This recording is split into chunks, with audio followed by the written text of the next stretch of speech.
What's going on, guys? Superheavy Walrus here, and today, February media pickups. We will not start with the DVDs or with the VHS stuff. No, we have one UMD video, Predator.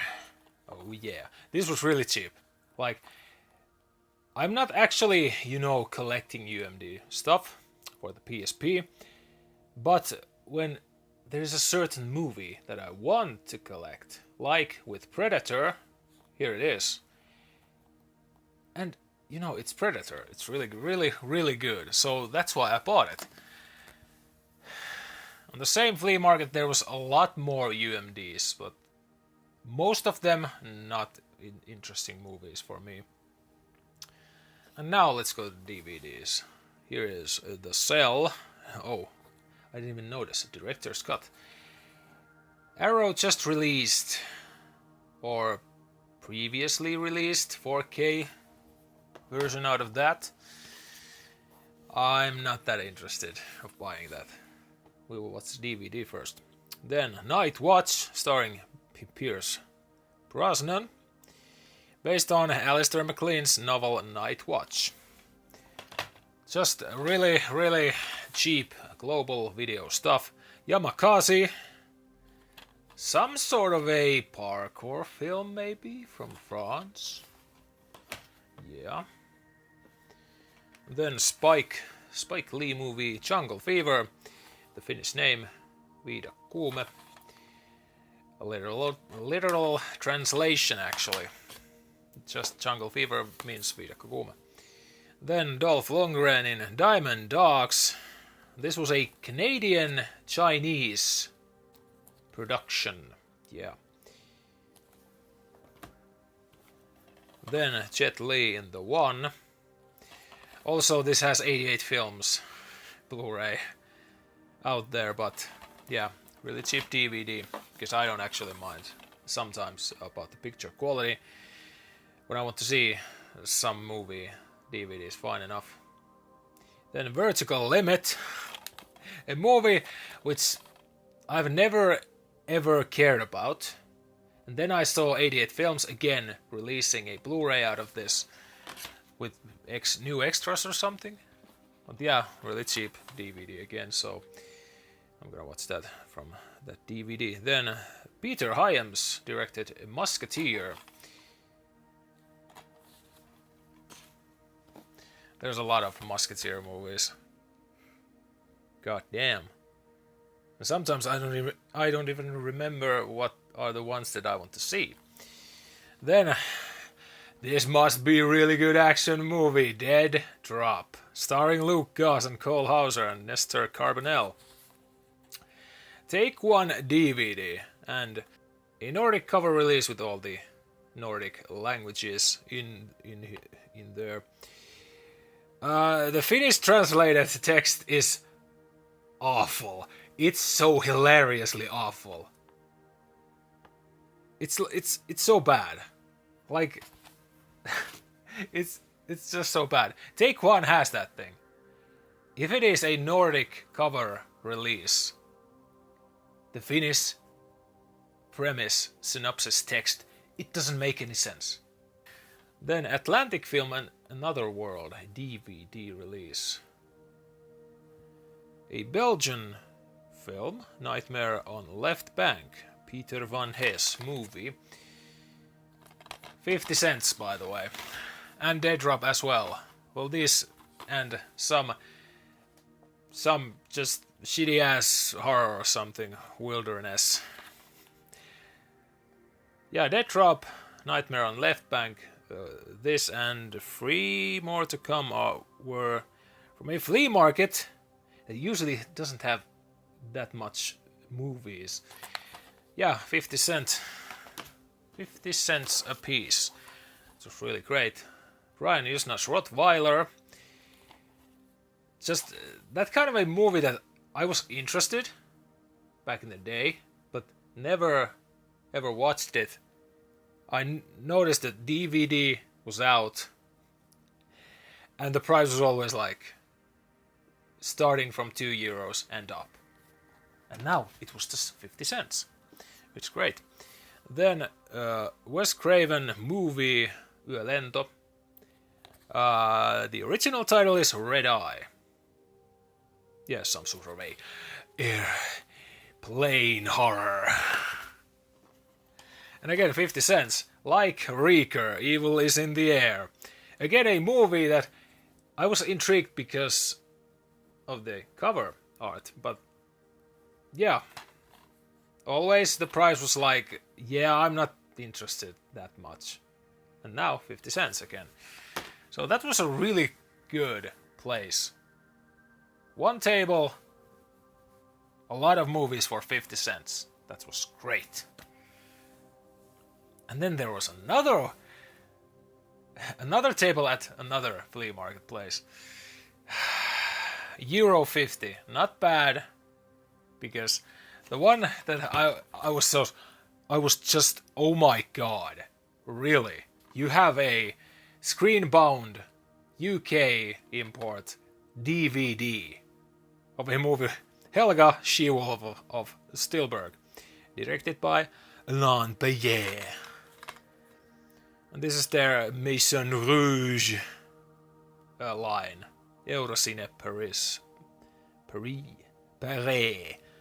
Paris. Yeah, the name is obviously taken from Ilsa She-Wolf of DSS. But yeah, some sort of a prison movie or something. But yeah, Screenbound has another line, I don't remember the name, but in that line they released Jean Rollin erotic vampire movies. And right now Powerhouse is releasing them on 4K.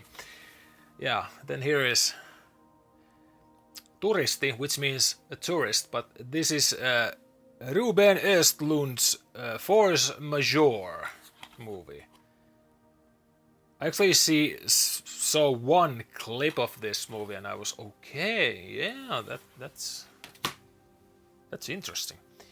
It was when the avalanche comes and everybody's, oh my god, what are we gonna do? Yeah. Then The Boston Strangler. Tony Curtis, Henry Fonda, George Kennedy. I don't even know if I have US viewers, somebody from the United States. Do you have this 20th Century Fox's Classics collection? Because I don't know if this is only like Europe thing or Nordic thing, this kind of line with the numbered thing. I don't actually know. Yeah. I'm not collecting these. Because I used to have a couple of them, but then I sold them. But Boston Strangler, I haven't seen it, so. Then more Operation Delta Force movies. Here's Operation Zeus, the fourth Operation Delta Force movie. Hell yeah, more of them. Now I'm missing the second one. And if there was 6 of them, then I'm missing the 6th one. I can't remember. There's so many of those. Then here is Tom Clancy's OP Center. Or as, just because this is a Finnish cover release, Hermokeskus. And that would be translated into English like it's a nerve center. I just love the word Hermokeskus. So yeah, starring Carl Weathers, Kim Cattrall, and Harry Hamlin. Yeah, the Jupiter release. Hell yeah. And then Accidental Spy, Jackie Chan. I can't remember if I've seen this. Back in the day, the Jackie Chan movies I saw were usually the American production movies and not the Hong Kong classic movies. Then here is Dracula 3 Legacy, the third Dracula film by Patrick Lussier, produced by Wes Craven, I think, because his name is here. Or just Wes Craven Presents. Yeah, I have all of the three. Now I can watch them. Finally.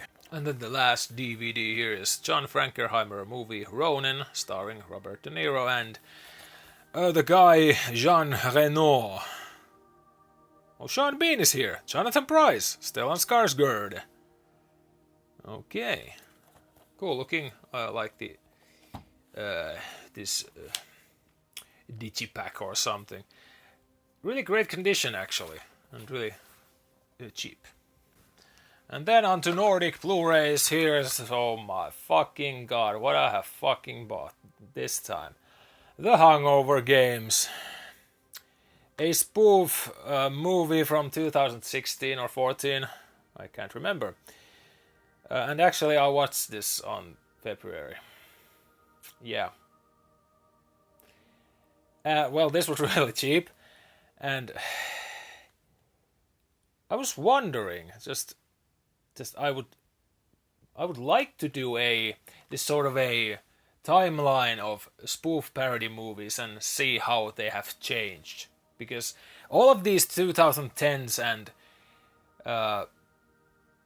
end of 2000s spoof movies are really fucking bad. They look cheap and the imitations are so fucking bad. It's so easily made comedy. It's not funny. Everything's just dust, air. Like this movie. I gave it a half fucking star. I would like to give it 0 because it is one of the worst movies I've seen. But that is like not saying much, because obviously these kind of spoof parody movies are shit. They really are shit. Like, and I'm just wondering why would they still do them if they are? I don't know. And I was wondering, this was released by Sony. What the fuck? Just like there's nothing in this. It was just 80 minutes of boredom. Really, really bad imitations, and just the way I like parody films is that they take a theme and they go with it, with their own characters. They don't parody other actors and other things that are not at all involved in this thing. Because obviously this parody is Hangover and... it's not Hangover Games. Hunger Games, yeah. And it parodies so fucking shit. Like, this movie is like... It doesn't feel like a movie. It's like... You take your phone and you go outside and film something. And even that can be better than this. This doesn't feel like a movie. Like, comparing to it... The Scary Movie films. Like, they feel like they are movies. Well, maybe the first and the second one. But still, they have a better production, because I've just bought this Scary Movie trilogy on Blu-ray. It's coming right up. But comparing it to that, it's like night and day. This is nothing. This is just dust. Like, don't fucking waste your time on this. I did because I just want to see these god-awful parody movies. And then comparing to the actual good ones. Because there are good ones. This is disaster movie worth of shit. These are not so bad it's so good. They definitely are not. Like, let's just say, the best movie, as the title says about it, and the documentary, Troll 2, that actually have a movie feeling. It is shit, but it's god-awfully great shit. This is nothing. It's just a puff of smoke. And then it's gone. There it goes. Bye-bye. It's like nothing. It's just nothing. Everything is nothing. It's just dull. Like sometimes I watch a movie that is basically 3 out of 5, it can be basic action film or drama film or something like that. And it still can be kind of boring, but you can see that they committed to this film. You can see that there is production value in this movie, that it feels like a movie. There's that line going through the movie that still doesn't break. But it's just an okay film. Kind of boring. That is everything. Like, you can make fan films better than that. You can make independent a lot of independent movies are so much better than those spoof movies. And the spoof movies sometimes were made by big studios. Like, what? How can this happen? Why? And then something. Cocaine Bear. Yeah. Well, I just bought it from a video space Discord. Like some other films that are coming right up, but thanks to that guy from whom I bought those certain movies. That was just a filler movie because I haven't seen Cocaine Bear. Then again, Flea Market pickup. €1.50. Titanic on 3D. And then I tried it on my 4K player. This is just a 3D version. Because I just forgot that, oh yeah, there is just Blu-ray 3D discs. Because the ones I have seen usually were from Future Film, and on the same disc there was the 2D version and the 3D version.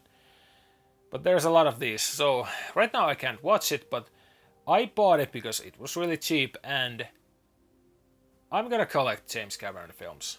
So that's why. Right now, actually, I have all of them. This was the last one. But obviously, yeah, this is a movie that a lot of us have seen, so yeah, I don't need to see it. I have seen it 3 times and I still remember a lot of it. Like, it is not my favorite James Cameron movie at all. It is not bad. It's like, it's just in the middle. Or maybe I could say it is the third worst James Cameron film right now for me, because I like Titanic more than Avatar's. Yeah, I said it. Because the theme. Titanic is interesting. Like all of the stories behind it and the tragedy itself. It's more interesting than Avatar stuff for me. So I would rather watch Titanic than Avatar's again. Like if I have to. Then Frozen for €1. Yeah. I haven't seen Frozen. Yeah. Some might say, oh my god, this is a Disney classic. Why haven't you seen it yet? I don't care that much about new Disney movies. But hey, it was cheap, and if I see the Finnish cover releases, Blu-ray releases from Disney classics, I consider classics as the 90s and 80s and going back. But yeah, I think I'm gonna still enjoy it, because there's some Disney films that I like. And then a Flea Market import pickup. The Place Beyond the Pines, director of Blue Valentine. And that was Derek Jean-France. It's great that sometimes you see import Blu-rays on flea markets here in Finland, because usually there isn't that many. And then when I said that, Scary Movie Trilogy on Blu-ray. First one, I like it. The second one is my nostalgia for scary movie films, is the second one, because just the two big stars that are in that movie, James Woods and Tim fucking Curry. They helped this movie for not being just bland. It is not... I think it's still shit, but they do the deadpan acting, which I like. The whole Exorcist parody in the beginning is so great. I just love it all the time. It's not wasting your time at all, and as I said, this feels like a movie. These two feel like movies. Hangover Games doesn't feel like a movie. This has production. There is green screen effects, there's a bit CGI, but there's practical fucking effects in this. The waiter guy with the hand and just the monster things and the tree and just that's just amazing that they did those things. Like, and the theme, just take scary movie, parody some scenes from other scary movies, but then you have the big parody things. Like in the first one, Scream obviously, and then I Know What You Did Last Summer. Second one has the Haunting remake from the 90s, and then it has Exorcist. Those are, I think, the biggest two, but then there is Hollow Man parody, there is Poltergeist parody, and even though that these two have this has the Matrix parody scene, the slow motion, and the second one has the Charlie's Angels, they are still... The characters in these movies are making the parody scenes. It's not like, oh my god, here comes Demi Moore and whatever, just comes in Scary Movie 2 there and acts like the character from the second Charlie's Angels movie, or Drew Barrymore comes there and oh my, does the thing, or someone is imitating Drew Barrymore in Scary Movie 2. They're not doing that shit that they are doing in the newer parody films. Just stupid ass imitations that are not funny. And also, I think, yeah, these usually have better actors than just... I didn't know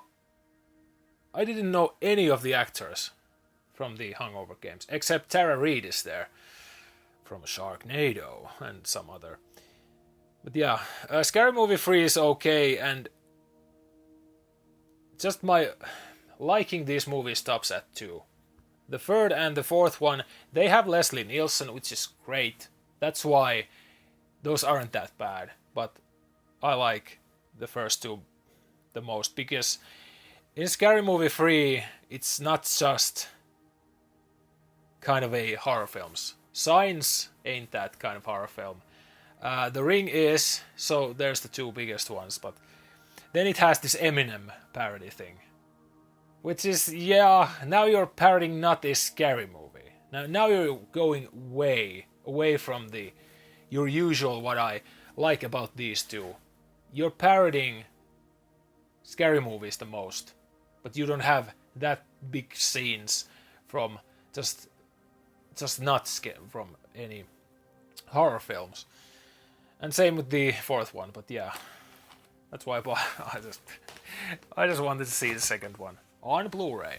And the extras were quite good, because they actually cut a lot of nonsense bullshit talk, like introducing your characters from this film, or when the Tori Spelling's character dies, there's another scene where they show you that how she actually dies, like even more. But in that 85-minute, obviously theatrical cut, they just don't give a shit. They just don't give a shit about that character. When the chandelier just falls off on her, cut away, moving on. We don't give a shit about that character. Yeah, because that was cutting out all of the unnecessary bullshit talk, because it kind of creates this, now it's just boring. And that Scary Movie 2 ain't boring. There are some scenes that are just stop yapping and please go into the fucking parody shit. Even though they are not that funny. But yeah, Tim Curry and James Woods help a lot on that movie. And then John Carpenter movie, Memoirs of an Invisible Man. Right now I'm missing maybe 2 John Carpenter films. Theatrical films, not TV movies, like the Elvis one. And then Cape Fear, the original. Oh yeah, Robert Mitchum, Polly Bergen, Gregory Peck. Hell yeah. I like the remake. I haven't seen the original. And this is just absolutely great. Sam Peckinpah's Straw Dogs. Ultimate 40th Anniversary Edition, fully restored. I have kind of, again, that kind of a movie that I've wanted for so long, but I haven't just seen it, or the price was too much. And now the price was really good. And then one BFI, Wild Strawberries, film by Ingmar Bergman. And with this, kinda on sale price from iMusic, but I just watched. What is the score of this movie? Okay, this must be good. Usually I don't tend to do that, but sometimes I just okay. If it is on that level of intrigue, like I wanted, and the percent is like 70%, I want that movie, but I'm not sure.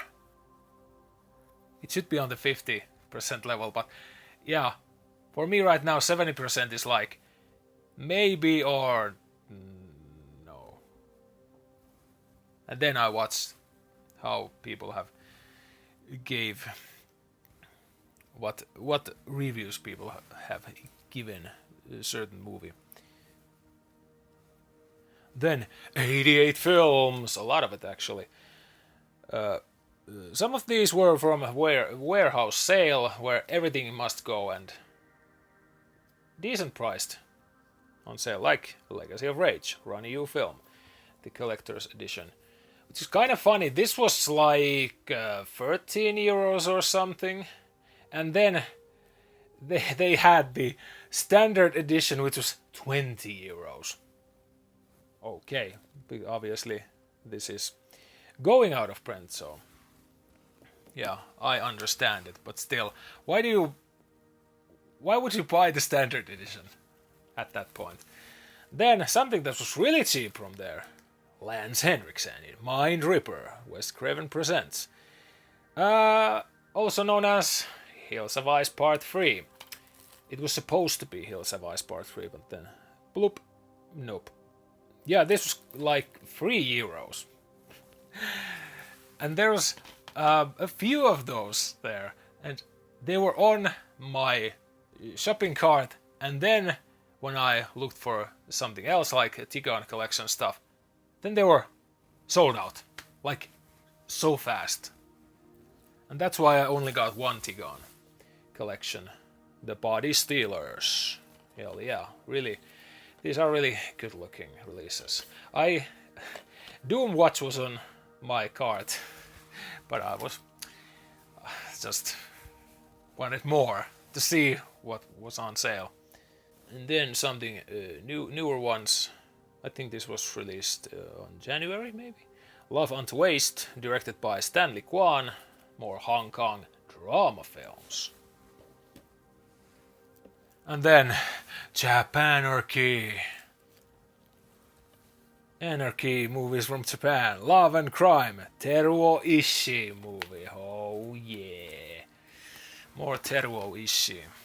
And then, what I've been waiting for. Nikatsu Pinku Films. Or Roman porno. Yeah, the first 4. Apartment Wife, Affair in the Afternoon. Thank God there's no nudity in these covers. Then Watcher in the Attic. Oh my God, it says that Sweden porno blonde animal. And Woods Are Wet. Yeah. acquired taste, I get it, but I have seen the pink films from Third Window Films that they have released, and yeah, still acquired taste, but these are still intriguing stuff. And obviously, because this is Japanese cinema from 70s and 60s, I want it. I don't care the quality of the writing, I don't care. I just want Japanese movies. And then one Radiance, not even the newest one, Yokohama BJ Blues. From the 80s, hell yeah, 1981, Eiichi Kudo film. Really, just when I saw this, I was like, what is this movie? It's just intriguing. Just the cover was so intriguing that obviously I'm buying all the Japanese films from Radiance, because that is those are the movies that I want the most from them. And then my favorite distributor, Third Window Films. Their third batch, I think, director's company stuff. Bumpkin Soup, directed by Kiyoshi Kurosawa. Hell yeah, from 1985. 1980s Japanese cinema. Oh yeah. Then, many have said that this is really great. Toshiharu Ikeda film, Mermaid Legend, 1984. Oh yeah. And this is really surprising that they released all of these free on the same day. Because the last batch was like once a month. Scent of a Spell, again, Ikeda Toshiharu movie from 1985. Hell yeah. And I like a lot the pacing of how Third Window Films is releasing. Like, usually one Blu-ray a month. I just like that. Because usually 88FILMS releases a lot on 1 month, so that's really great that they are not releasing too much. And then Arrow Video is just also giving Japanese cinema.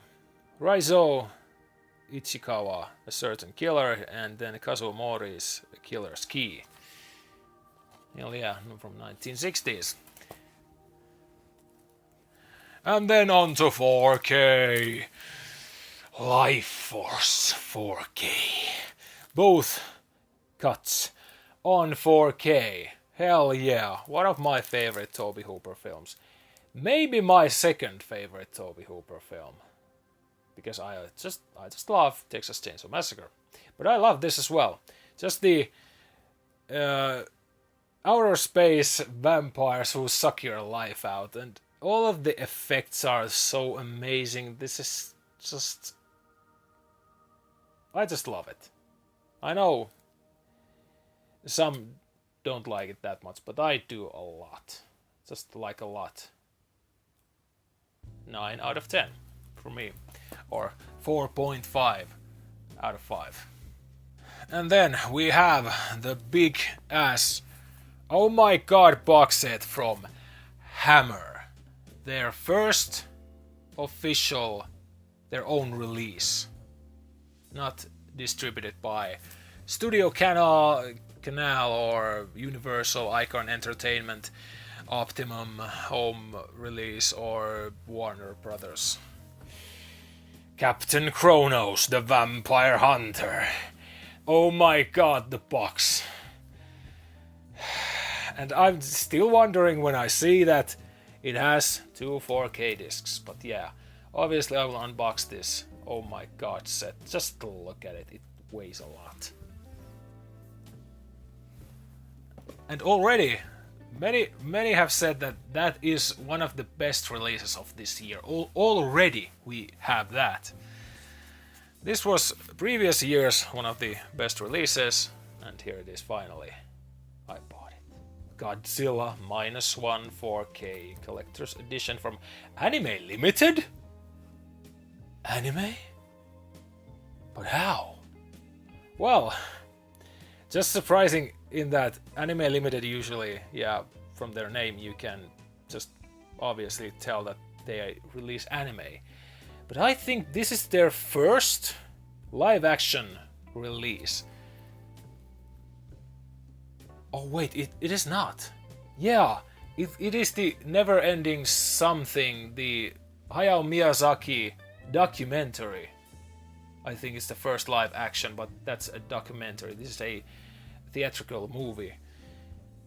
Yeah, the box looks amazing. It has the minus negative. What is that?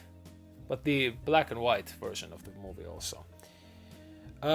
This is definitely not cheap box. This is expensive as hell. Like, it was kind of a small percent sale on iMusic, like 90 euros. But yeah, still, if you buy this on Anime Limited, to Finland you get all of the costs gonna go up because obviously when you buy from an Anime Limited store, there's a lot more pricing just to add up to the retail price that it's going from their store, which is like 70 euros, 60 pounds or something, was it? But yeah, still, I just wanted this, and the small percentage that was on sale from this was just okay for me, because I want to see this. When I saw that they're releasing this box set, I wanted it. I absolutely wanted this. Yeah, and again, surprising that Anime Limited did this. Yeah, thank God they did. And obviously I will unbox this. Godzilla -1. Hell yeah. Oh my god, February was a really, really great month. Just the perfect amount again of movies and other stuff. So let me guys know what you think. Leave a comment, like and subscribe for more content. And just a bit of warning. This English channel and also kind of my Finnish channel are 10 years old. Like when I'm taking this kind of seriously. My first video came out May 30th or May 10th. So I don't know if I'm gonna do finally some sort of a live stream, although I'm a really, yeah, I'm so big of a YouTuber, yeah. I don't know, maybe I will do something. Because it is 10th anniversary of this channel. It's coming in a couple of months. But yeah, I'll see you guys next time.